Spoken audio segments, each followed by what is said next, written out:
नमस्कार दोस्तों, मैं सिकंदर मंडल आप सभी का स्वागत करता हूँ। दोस्तों, लगभग भारत में जितने भी धर्म को प्रैक्टिस करने वाले लोग हैं, धर्म को मानने वाले लोग हैं, उनमें से सारे धर्म के लोग हमारे मित्र हैं। अक्सर उन जो है धर्म पर के विषय पर चर्चाएं चलती रहती है और उसमें यह बात निकल कर के आती है कि कुछ लोग जो तार्किक हैं अपने धर्म को मानते हैं, मानना भी चाहिए। धर्म चूँकि है क्या कि जीने का मार्ग दिखाता है। सारे धर्म अच्छे हैं, उसमें अच्छाई है, तभी वो धर्म एग्जिस्ट कर रहा है।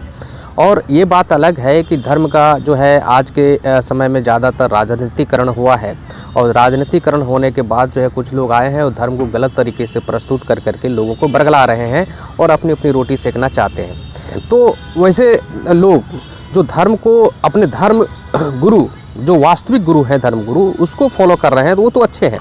सारे धर्म के लोग, मुस्लिम में भी, हिंदू में भी, सिख में भी, ईसाई में भी, जो अपने जो वास्तविक धर्म गुरु हैं, जो धर्म को के मार्ग पर लोगों को जीने की राह दिखाते हैं और उसको जब फॉलो करते हैं तो वो तो अच्छे लोग हैं। सारे लोग जो है एक दूसरे के धर्म के रिस्पेक्ट भी करते हैं और करना भी चाहिए, ठीक है ना। लेकिन जब से ये राजनीतिकरण हुआ है तो इसमें से क्या है ना, कुछ चोला ओढ़े हुए लोग, चोला ओढ़े हुए, धर्म का चोला ओढ़े हुए, हर तरफ हिंदू में भी और आपका मुसलमान में भी, तो चोला ओढ़े हुए लोग आए हैं और धर्म को अपने तरीके से व्याख्या करते हैं ताकि आप उसका अनुयायी हो सके और एक राजनीतिक लक्ष्य की प्राप्ति किया जा सके। राजनीतिक लक्ष्य की प्राप्ति करने के लिए धर्म को गलत तरीके से व्याख्या करके प्रस्तुत करते हैं। इसी के चंगुल में फंसे हुए कुछ लोग हमारे मित्र भी हैं। उनसे जब चर्चाएँ चलती है तो चर्चाएं चलती है धर्म के विषय पर, तो वह अक्सर कहा करते हैं कि मैं उनसे एक अक्सर सवाल पूछा करता हूं कि भाई आपके लिए पहले देश है, संविधान है या धर्म है? धर्म को आप पहले रखते हैं कि देश को रखते हैं या संविधान को रखते हैं, देश अथवा संविधान को रखते हैं? तो उनका जवाब आता है, मतलब कुछ लोगों का बात कर रहा हूँ जो उससे राजनीति धर्म के राजनीतिकरण से प्रेरित है ना, वो अपना तर्क और लॉजिक नहीं लगा पा रहा है। वैसे लोगों से मैं अक्सर सवाल करता हूँ कि आपके लिए धर्म आगे है या देश अथवा संविधान आगे है? पहले कौन है? तो उनका अक्सर जवाब यही आता है कि हमारे लिए धर्म पहले है। बस मैं यही सुनना चाहता हूँ उसे। और चूंकि वो नहीं बोल रहा होता है, उसको जो पढ़ाया गया होता है, उसको जो उपदेश दिया गया रहता है, ये जो है वो बोलता है, ठीक है।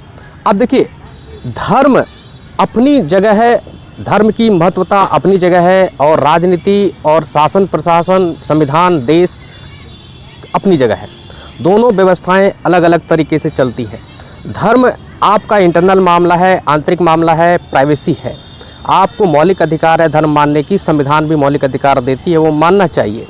लेकिन आप जो कहेंगे एक संविधान से संचालित देश को, ये बताइए कि जब संविधान से बड़ा आप धर्म को मान रहे हैं तो फिर जब आप कोई धार्मिक सभा आयोजन करते हैं या धार्मिक कार्यक्रम आयोजन करते हैं तो इसी संविधान और संविधान से संचालित प्रशासन का परमिशन क्यों मांगते हैं? क्यों आपको परमिशन चाहिए? किसी धार्मिक जुलूस को निकालते हैं, चाहे वो मुहर्रम का जुलूस हो, चाहे वो किसी जो है हिंदू धर्म से संबंधित कोई जुलूस हो, तो फिर प्रशासन का आप क्यों परमिशन मांगते हैं? जब आप धर्म ही बड़ा है संविधान से। जब कोरोना आई थी तो कोरोना के समय में क्यों जो है सारे मंदिर को बंद कर दिए गए थे? तो मंदिर को कौन बंद किया था? शासन प्रशासन और संविधान से संचालित कानून यही ने बंद किया। तो आप फिर यहाँ पर क्यों माने? जब धर्म ही बड़ा है तो फिर संविधान को क्यों माना जाए? संविधान का क्या हिम्मत है, क्या ताकत है? क्योंकि एक लोकतांत्रिक देश में और जो देश संविधान से चल रहा हो तो उसको तो मान के चलना ही होगा कि देश का शासन संविधान से चलता है और जो देश की जो ताने बाने हैं, सामाजिक सामंजस्यता है, सामाजिक ताने बाने हैं, वो संविधान से ही संचालित होते हैं। संविधान ही है, कानून ही है, प्रशासन ही है जो आपके ताने बाने को बिगड़ने से बचाता है।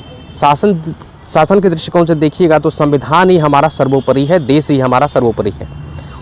धर्म को बगल में रखना होगा वहाँ पर, लेकिन धर्म आपकी आंतरिक विषय है, प्राइवेसी है, निजी मामला है, उसको राजनीति से अलग करके देखिए। तो वहाँ पर आप जो है व्यक्तिगत तौर पर कहेंगे तो आपका जो है धर्म सबसे श्रेष्ठ मामला में आता है, श्रेष्ठ है ना। आप वहाँ पर मैं मान सकता हूँ। लेकिन ये जो कहेंगे कि भाई जो है तो फिर आपका धर्म जो ही श्रेष्ठ है देश से, तो फिर तो आप वही हो गया कि धार्मिक देश बनाना चाहते हैं। एक धार्मिक देश में ही धर्म श्रेष्ठ हो सकता है किसी देश से, या संविधान से। और धार्मिक देश कैसे बनेगा? जो पहले था मनुस्मृति का शासन लागू होगा तो धार्मिक देश तो बन जाएगा।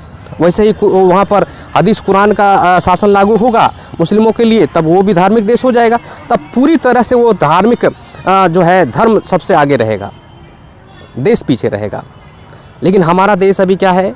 अभी है, अगर शासन के दृष्टिकोण से देखें तो अभी क्या है, देश को सर्वोपरि मानना होगा, संविधान को सर्वोपरि मानना होगा। और ऐसा मैं नहीं कर रहा हूँ कि धर्म सर्वोपरि नहीं है। धर्म आपके लिए सर्वोपरि है, आपका निजी व्यक्तिगत अधिकार के लिए सर्वोपरि है। व्यक्तिगत अधिकार है, व्यक्तिगत सर्वोपरि है, हो सकता है, लेकिन सार्वजनिक हित को लेकर के, है ना, संविधान ही सर्वोपरि है, देश ही सर्वोपरि है, राष्ट्र ही सर्वोपरि है। यहाँ पर धर्म के चश्मों से देखने की ज़रूरत नहीं है। ठीक है, थैंक यू, धन्यवाद।